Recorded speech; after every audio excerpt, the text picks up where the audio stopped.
काळ्याच्याला का नाही मराठवाड्यात डेकाशन म्हणतात हे मला इथं आल्यानंतर कळलं. तर सकाळी सकाळी आम्ही डेकाशन पिला आणि सरळ परतीचा प्रवास सुरू झाला. आता आम्हाला हॉटेल शोधायचं होते ते पण मिरज सांगलीमध्ये, कारण आम्हाला करायचं होता मम्मीचा बड्डे.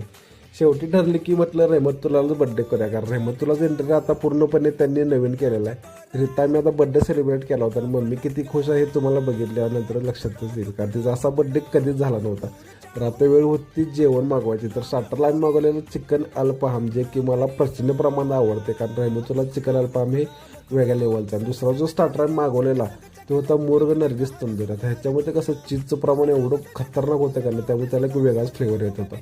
आणि आज मी जे मेनकोर्स मागवला होता तो होता रेहमतुल्लाचाच एक फेमस आणि शोज टॉपर डिश असं ज्याला आपण म्हणू शकतो, ते म्हणजे चिकन मुर्ग मसाला. त्याची पण क्वांटिटी एवढी आहे का नाही, 8 ते 10 लोक सहज खाऊ शकतात. त्याच्यासोबत रेहमतुल्लाची बिर्याणी म्हणली की विषय टॉपच आहे. तर असा एक बड्डे प्लॅन तुम्ही तुमच्या मम्मीसाठी करा, त्यामुळे तिच्या डोळ्यातल्या आनंदासाठी बघून तुम्हाला तुमच्या दिवसाचं सार्थक झाल्याचं समाधान नक्की मिळेल.